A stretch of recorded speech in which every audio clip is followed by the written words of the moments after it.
दोस्तों, कामयाबी का कोई शॉर्टकट नहीं होता। हर कामयाबी के पीछे काफ़ी सालों की मेहनत होती है। और अगर आप दुनिया के ज़्यादातर कामयाब लोगों की ज़िंदगी देखेंगे तो ज़्यादातर लोग कामयाबी से पहले बड़ी मुश्किल से ज़िंदगी गुजारते थे। चाहे आप एप्पल कंपनी की फाउंडर स्टीव जॉब की मिसाल ले लें या फिर मलिक रियाज की, इन सब लोगों ने बेपनाह मुश्किलात का सामना किया जिसकी बदौलत इनको कामयाबी मिली। और आज की वीडियो एक ऐसे कामयाब शख्स के बारे में है जिसने गुर्बत को शिकस्त दिया और एक दौलतमंद इंसान बन गया। इनका नाम महमूद भट्टी है। शायद आप इसके मुतालिक नहीं जानते। महमूद भट्टी फ्रांस के फैशन की दुनिया में एक बहुत बड़ा नाम है। इनकी फैशन कंपनी इस वक्त 14 से ज़्यादा मुल्कों में मौजूद है और इनकी कंपनी का टर्न ओवर 200 मिलियन से भी ज़्यादा है। लेकिन महमूद भट्टी कोई सोने का चम्मच लेकर पैदा नहीं हुए थे। दोस्तों, महमूद भट्टी की ये कहानी लाहौर के इलाके सामनाबाद से शुरू होती है। ये एक लोअर क्लास मिडिल फैमिली में पैदा हुए थे और इनके ख्याल में भी नहीं था कि ये इस मकाम पर पहुंच जाएंगे। महमूद भट्टी गवर्नमेंट कॉलेज लाहौर से 1997 में बैचलर किया और महमूद भट्टी के मुताबिक जब ये घर से बाहर हुआ करते थे तो इनके पास खाने के पैसे नहीं हुआ करते थे, तो ये दादा दरबार जाकर लंगर से अपना पेट भरते थे।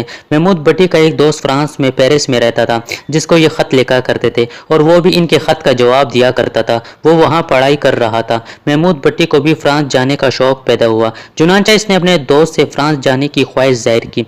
ये फ्रांस आना चाहता है। दोस्तों, महमूद भट्टी के मुताबिक इन दिनों में फ्रांस में वीज़ा और अराइवल मिल जाया करता था। वीज़ा का इतना इशू नहीं था, मसला सिर्फ पैसों का था। महमूद भट्टी ने अपने दोस्तों से पैसे इकट्ठे किए और इनसे वादा किया कि वो फ्रांस जाकर वो आहिस्ता आहिस्ता इनके पैसे वापस कर देगा। महमूद भट्टी ने पेरिस में एक कॉलेज में MBA करने के लिए कॉलेज में एडमिशन ले लिया, लेकिन ये पैसा जमा करके बामुश्किल अपनी फीस अदा कर सका। जब ये फ्रांस पहुंचा तो इसकी जेब खाली थी। महमूद भट्टी के मुताबिक कई रातें ऐसी भी थी कि जब इनको सख्त सर्दी और बारिश में बाहर सड़कों पर गुजारना पड़ता था। माइनस टेम्परेचर में इनके पास एक हल्का फुल्का कोट होता था जिसको ये पहन कर ये सड़कों पर गुजारा करते थे। एक दफ़ा इनको इतनी शदीद भूख लगी, किसी पाकिस्तानी शख्स का बचा हुआ खाना जो वो फेंकने लगा था, इन्होंने इससे मांग कर खाया। इनको कोई जॉब भी नहीं मिल रही थी और इनको फ्रेंच जुबान भी नहीं आती थी, लेकिन इन्होंने हिम्मत न हारी और हालात से घबराए नहीं। इन्होंने फ्रेंच जुबान के कुछ इंपॉर्टेंट अल्फाज सीखे और जॉब की तलाश शुरू कर दी।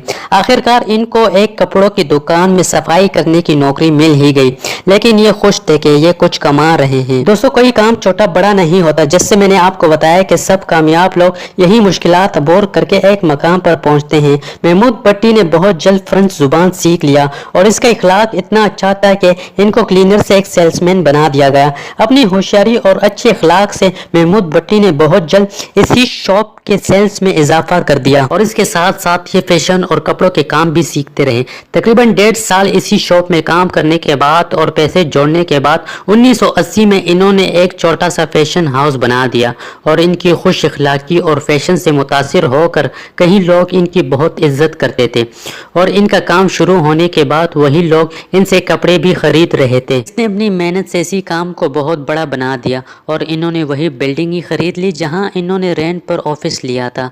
आज महमूद भट्टी के लिए दुनिया में तकरीबन 500 डिज़ाइनर काम करते हैं और इनकी ज़िंदगी पर एक फ्रांस में एक फ़िल्म भी बन चुकी है।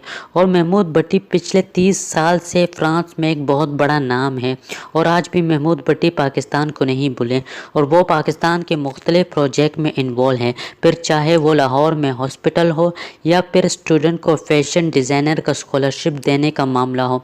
महमूद भट्टी हर जगह पेश है।